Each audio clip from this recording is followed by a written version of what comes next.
नमस्कार दोस्तों and welcome to G chills. आइए इस रिपोर्ट को देखते हैं। यूएन में भारत ने किया आवाज बुलंद। अगर 92% समर्थन प्राप्त है, फिर भी क्यों नहीं किया जा रहा यूनाइटेड नेशन रिफॉर्म।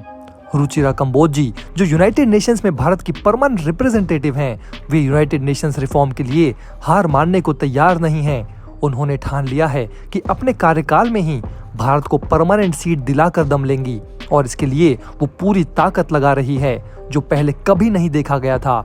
मेरे हिसाब से अगर रुचिरा कंबोज जी यूनाइटेड नेशंस में भारत की तरफ से परमानेंट रिप्रेजेंटेटिव के रूप में आज से 10 साल पहले पहुंच गई होती तो आज कहानी कुछ और होती। इन्होंने जो मेहनत पिछले कुछ सालों में की है, अगर वो मेहनत पिछले 10 सालों से की गई होती तो अभी तक भारत को परमानेंट सीट भी मिल गई होती।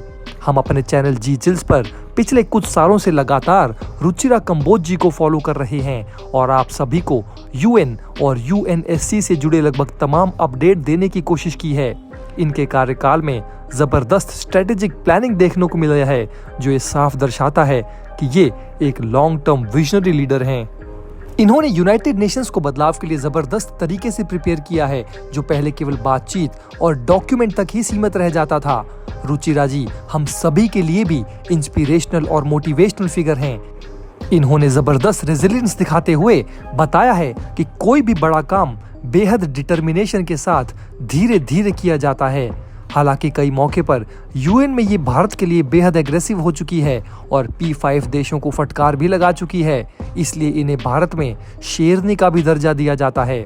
दोस्तों, यूएनएससी में परमानेंट सीट लेना और वीटो पावर की शक्ति से अपने देश को मजबूत बनाना कोई आसान खेल नहीं है।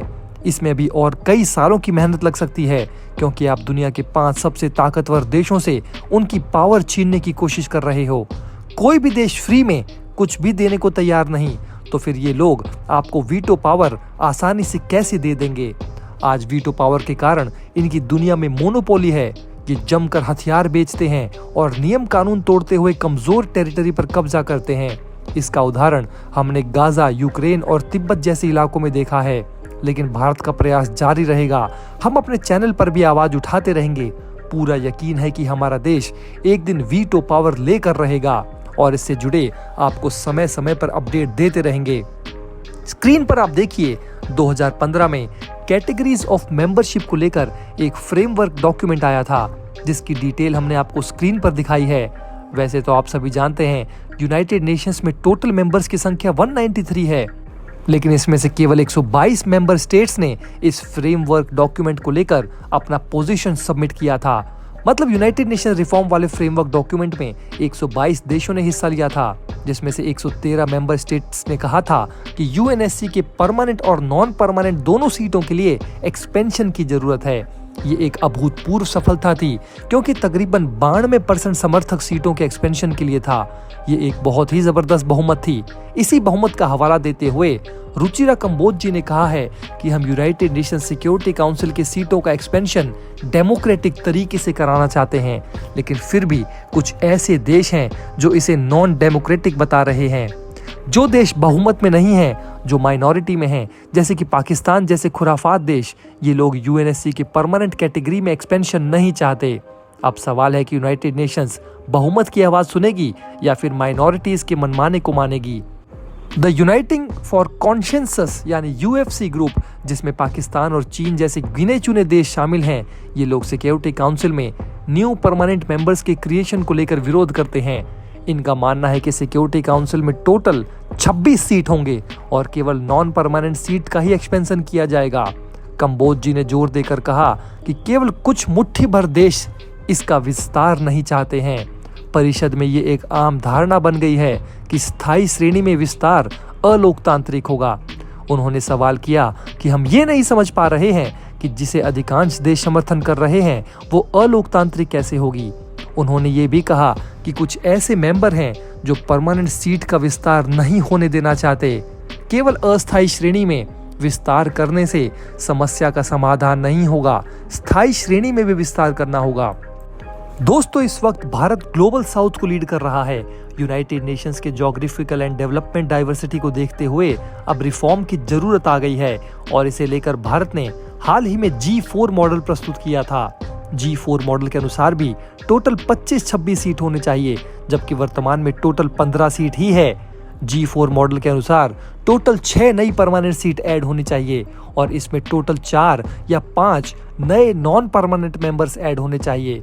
हाल ही में यूएन की तरफ से एक बेहद इंपॉर्टेंट रिपोर्ट भी सामने आई थी, जिसमें बताया गया था कि इस वक्त पूरी दुनिया इकोनॉमिक क्राइसिस के मुहाने पर खड़ी है और इसमें भारत ग्लोबल इकोनॉमिक डिफेंडर बनकर सामने आएगा। इस विषय पर आपको जल्द ही हमारे चैनल जी चिल्स पर एक वीडियो देखने को मिल सकता है। पूरी दुनिया इस वक्त अपने सप्लाई चेन को डाइवर्सिफाई करने में लगी हुई है।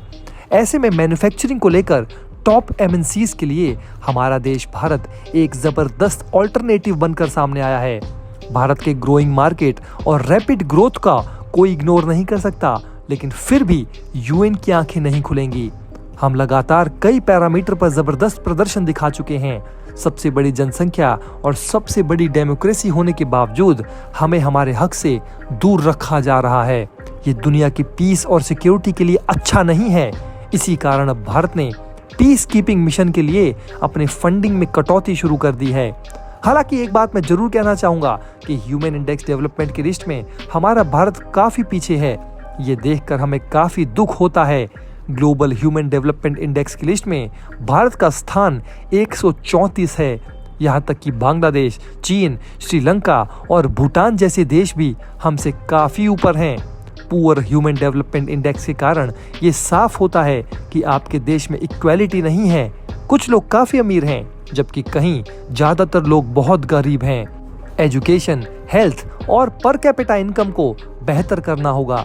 इसमें इक्वालिटी लाने की जरूरत है। हमारे पास बहुत बड़ी आबादी है और अगर हम अपने देश को सही रूप में डेवलप्ड कंट्री बनाना चाहते हैं तो हमें इन सभी को अच्छे से ध्यान रखना होगा। ह्यूमन इंडेक्स डेवलपमेंट की लिस्ट में हमें जल्द से जल्द टॉप 10 के अंदर आना ही होगा। हालांकि ये बेहद मुश्किल होने जा रहा है। वैसे आप इस पूरे विश्लेषण पर क्या सोचते हैं? अपनी राय हमें नीचे कमेंट बॉक्स में जरूर बताइए। धन्यवाद।